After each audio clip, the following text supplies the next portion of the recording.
जानते हैं जो जेवी है डीएचए के साथ, जिसको डीएचए मार्गला का गालबन नाम दिया जा रहा है, बड़ा लुक्रेटिव सा जो है और कैची सा नाम रखा गया है, तो ये टोटल ज़मीन जो है वो कितनी दी गई है डीएचए को? देखें जी, ये जो एग्रीमेंट है ये 10,000 कनाल का एग्रीमेंट है। 10,000 कनाल एडवर्टाइज की गई थी, 10,000 कनाल ज़मीन डीएचए को दी गई। ये जो प्रोजेक्ट है मार्गला एनक्लेव के नाम से, डीएचए मार्गला एनक्लेव के नाम से लॉन्च हो रहा है। ये 10,000 कनाल में बहुत कमाल की डेवलपमेंट होने जा रही है और उस साइट के पोटेंशियल व्यूज़, सेरेनिटी और जो ग्रीनरी है उसको मेंटेन रखते हुए ये डेवलपमेंट हो रही है। न सिर्फ ये कि ये डेवलपमेंट वो डीएचए के लिए बेहतरी होगी, बल्कि उस पूरे रीजन के लिए एक नई डायनेमिक्स लेके आएगी। हमने इसका कॉन्सेप्ट जो है वो कोई रूरल सेटलमेंट की तरह नहीं रखा, हमने क्लोन ऑफ इस्लामाबाद डेवलप किया। मार्गला एनक्लेव को जैसे सेक्टर के 4 सब सेक्टर्स होते हैं, इसी तरीके से ME 1, 2, 3, 4 4 में नेचुरली उसको डिवाइड किया और E7 और D12 की तरह का ये सेक्टर है। एक साइड पे इसके पहाड़ और इस जिस साइड पे पहाड़ हैं उसके सामने जितनी भी गलियां हैं वो पहाड़ों की तरफ खुलती हैं। इंसान का जो रोमांस है, जो एस्थेटिक है, वो इसकी टोपोग्राफी पहाड़ों और पानी के करीब होती है। ये सबसे ज़्यादा कशिश इन 2 एलिमेंट्स में पाई जाती है। तो ये दोनों वाफिर हैं यहाँ पे। यहाँ पे जो स्ट्रीम्स हैं उनको हमने रिवाइव किया। अच्छा, प्रिजर्व भी कर रहे हैं? प्रिजर्व किया, रिवाइव किया और उसमें वाटर बॉडीज क्रिएट की हैं। यहाँ पे हमने एक तो मार्गला क्रीक डेवलप की है जो 100 फीट राइट ऑफ वे के साथ, जो 20 फुट का नाला था उसको 100 फीट कर दिया। अच्छा, और उसको क्रीक के तौर पे डेवलप कर रहे हैं। इसी तरीके से इसका जो डाउन साइड है, सदर्न साइड पे गुमराह कस है, वो भी हम डेवलप कर रहे हैं। तो इसका बड़ा सोच समझ के और बड़ी मेहनत से, क्योंकि काफ़ी अरसे के बाद एक अच्छा प्रोजेक्ट जो है। अच्छा, इसमें इस एरिया में फ्यूचर ग्रोथ के भी चांसेस हैं? इसके दाएं बाएं को प्राइवेट लैंड्स हैं या सीडीए के एक्वायर्ड लैंड और भी मौजूद है? सीडीए के एक्वायर्ड लैंड भी मौजूद है। दूसरा, मैं जैसे बता रहा था कि सिर्फ इस स्कीम का नहीं, उसकी प्लानिंग इस तरीके से, उसमें जो मेन एवेन्यू है वो 300 फीट वाइड है जो कि पूरे एरिया को सर्व करेगी। इसके अलावा उसकी 2-3 बाईपासेस उसके अंदर हमने प्लान किए हैं। फुट हिल्स के साथ एक 100 फीट का रोड निकाला है जो कि इसको ले जाएगा सिमली डैम रोड तक। तो मतलब एक पूरा एक कॉम्प्रिहेंसिव प्रोजेक्ट है। यानी आप देखें कि इस वक्त सिमली डैम से लेके 12 करोड़ की पूरी सेटलमेंट कितनी, एक 60 फुट की रोड के ऊपर वो ट्रैवल कर रही होती है। 70,000 कनाल का एकड़ का जो एक रकबा है वो सारा ब्लॉक्ड है। इसकी प्लानिंग की वजह से वो सारा एरिया खुल जाएगा। इसमें दूसरी प्राइवेट सोसाइटीज़ भी उस साइड पे, नेवल फार्म्स हो गए, बैरिया हो गया, और अलीम खान ने पार्क व्यू के नाम से बहुत अच्छा प्रोजेक्ट बनाया।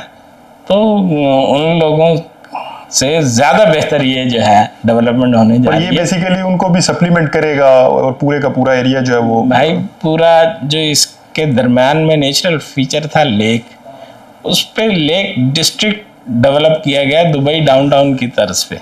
अच्छा, ये इस प्रोजेक्ट का हिस्सा होगा? प्रोजेक्ट का हिस्सा। अच्छा, मुझे ये बताएं कि ये टोटल रेजिडेंशियल प्लॉट्स कितने हैं इसमें और उनका साइजेस क्या होंगे? ये तकरीबन 7,000 के करीब प्लॉट्स हैं। अच्छा। और ये हर सोसाइटी की सेगमेंट को कैटर करने के लिए इसमें हमने प्लॉट्स दिए हैं। एक कनाल का प्लॉट है 500 गज का बेसिकली। उसके बाद जो है 35-70 का प्लॉट है। उसके बाद 25-40 के प्लॉट्स हैं। 3 कैटेगरीज। अच्छा, गुड। और गरीब मुतवस्सित तबके के लिए भी है और दरमियाने दर्जे के लोगों के लिए भी है और अच्छे वेल ऑफ लोगों के लिए भी, हर सेगमेंट ऑफ सोसाइटी को उसका। और ये जो चारों इसके सब सेक्टर्स हैं, इनके अंदर ये मिक्स ऑफ प्लॉट्स हैं या कुछ सब सेक्टर अमीरों के हैं और कुछ गरीबों के हैं?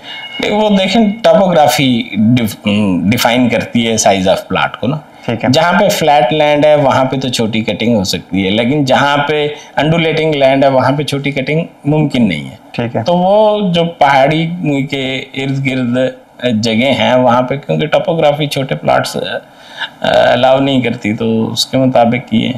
अच्छा, उसमें अपार्टमेंट्स के भी प्लॉट्स हैं और बाकी कमर्शियल प्लॉट्स भी हैं। अच्छा, इंस्टीट्यूशंस हैं। यूजुअली हमने ये देखा है कि जो प्राइवेट हाउसिंग सोसाइटीज होती हैं वो ज़रा कंजर्वेटिव होती हैं ग्रीन कवर के हवाले से, और वो अपनी ज़मीन मैक्सिमम उसकी यूटिलाइजेशन के लिए ग्रीन कवर को कम करती हैं। और डीएचए क्योंकि खुद एक अथॉरिटी है तो उसको एसएच सीडीए के बायलाज की भी ज़रूरत नहीं है।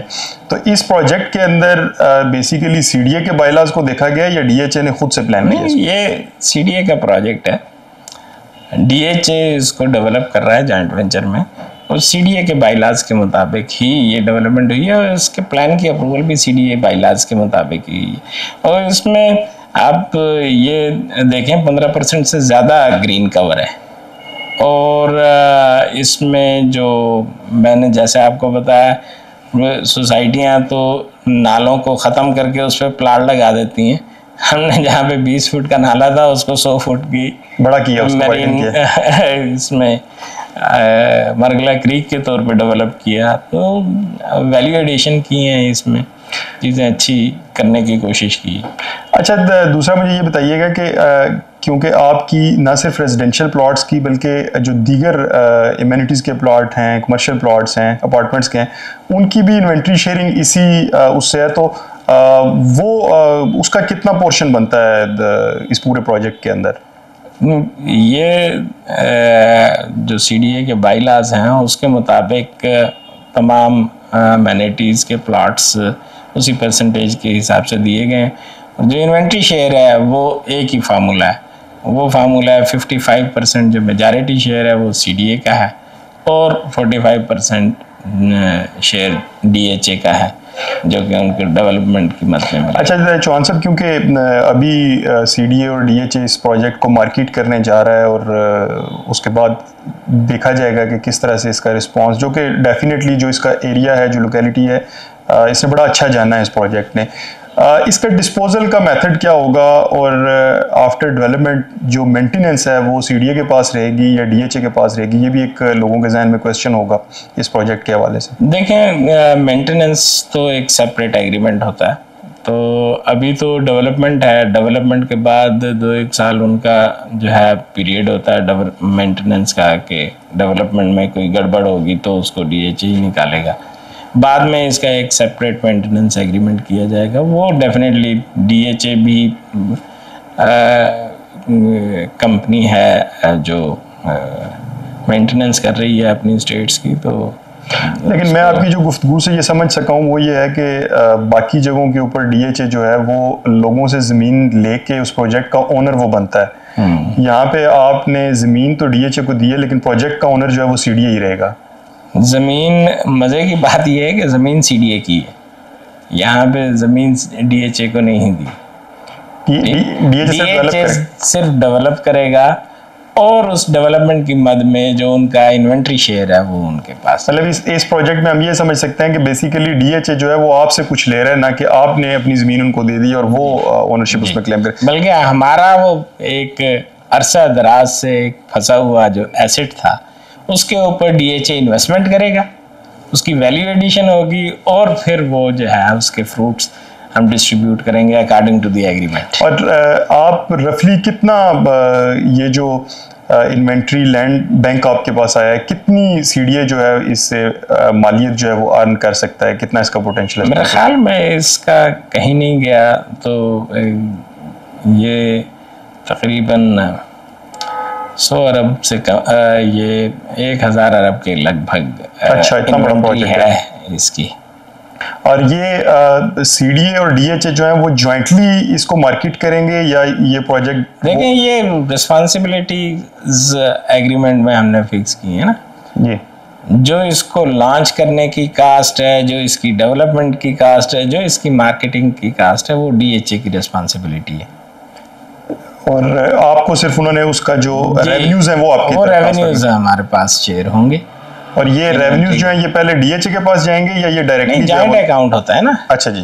किसी भी जॉइंट वेंचर एग्रीमेंट के अंदर जॉइंट अकाउंट होता है। जॉइंट अकाउंट में जो है पहली रिसीट आती है और वो फिर रिस्पेक्टिव शेयर के हिसाब से जो भी मैकेनिज्म फाइनेंस के लोग तय करेंगे उसके तहत होगा।